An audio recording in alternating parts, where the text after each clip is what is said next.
speaker. And if you think about the way e-governance is being implemented in India and the path that it has followed, you had at first isolated projects being taken up at various levels of government. Then probably you had bigger projects at the state level. And then you had something like the NEGP, which is centrally administered, the National E-Governance Plan. And now we are moving towards a more and more coordinated, centralized version of an implementation plan.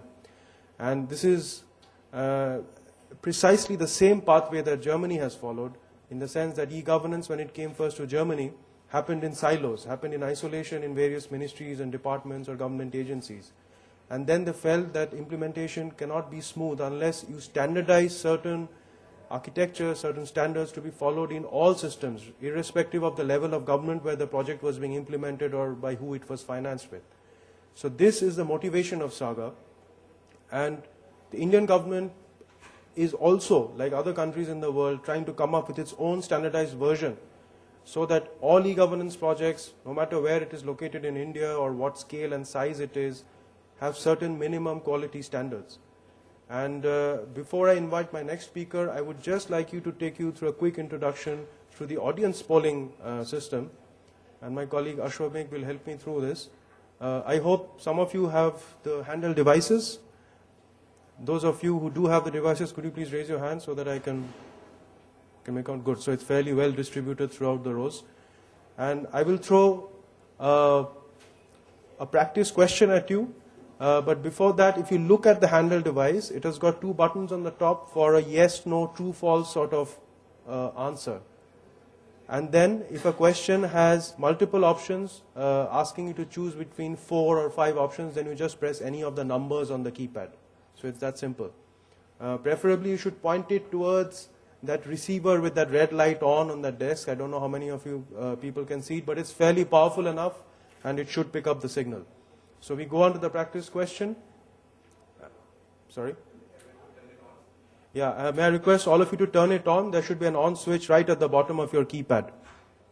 You should be able to see the digital display. Can all of you see it? Yes? Okay. So let's say this is your, I would like your opinion on this statement. So please click your responses.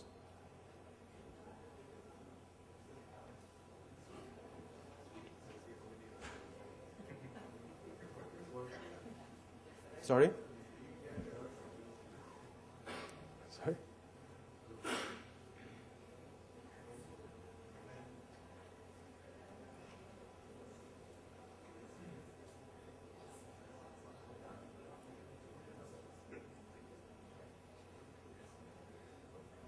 Okay, have all of it registered?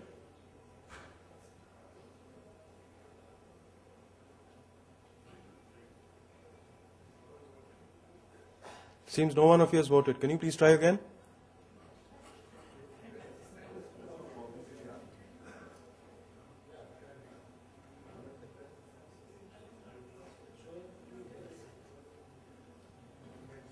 We'll try one last time. If it doesn't work, then I'll just flash the question on the screen and ask you to raise your hand. No, you just click on the response button. That's it.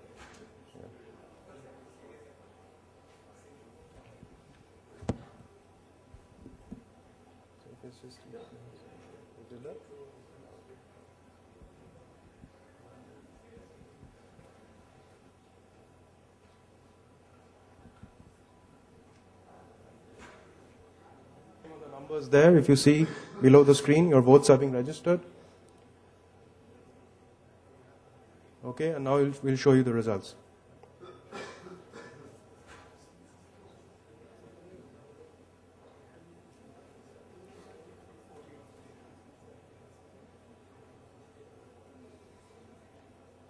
Yeah, so since everybody of you, I presume, would have voted yes, it is in Hyderabad, so it shows one single bar, but had you voted for different responses, it would have shown you different bars.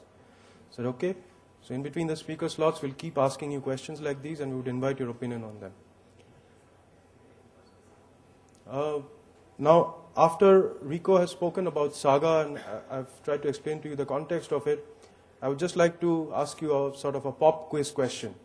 And how many countries do you think is now using the principles embodied in Saga? Question open to voting now.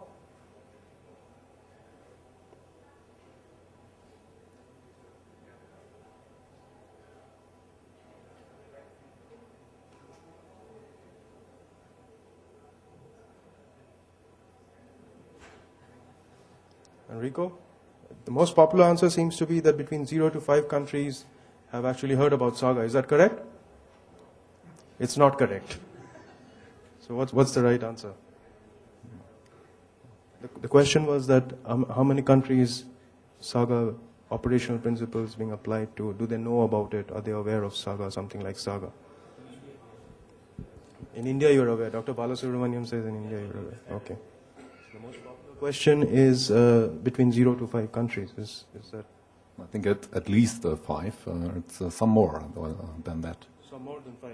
So some more than 5. So probably the second option would have been the most appropriate, but I thought it was fine. So now we move on to Mr. Alok Sain of STQC Kolkata, who will now give you the point of view from the Indian government as to what they have done in efforts very similar to what the German government has done for Saga.